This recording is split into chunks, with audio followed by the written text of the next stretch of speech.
Hello guys, today I'm sharing with you the brush transition plugin that I think is the best in the market. So all these transitions are part of this transition pack, the ultimate transition pack, which has 200 over high-end transitions. And this is very simple. You just drag and apply. And you can see this transition is brushing from the left to right. You can change the direction, change the vertical and horizontal flip.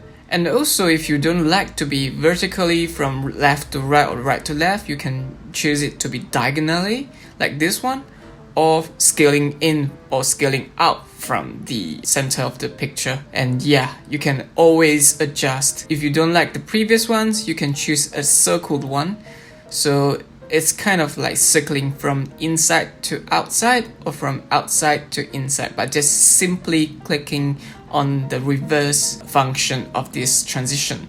And you can always change the direction of the spin, change it horizontally or vertically. If you don't like circular transitions, you can always change it to a squarish one, a rectangular one like this.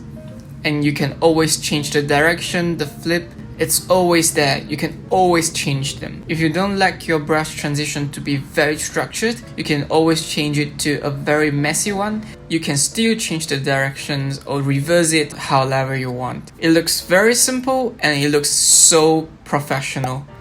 And that's all for today's video. Bye bye.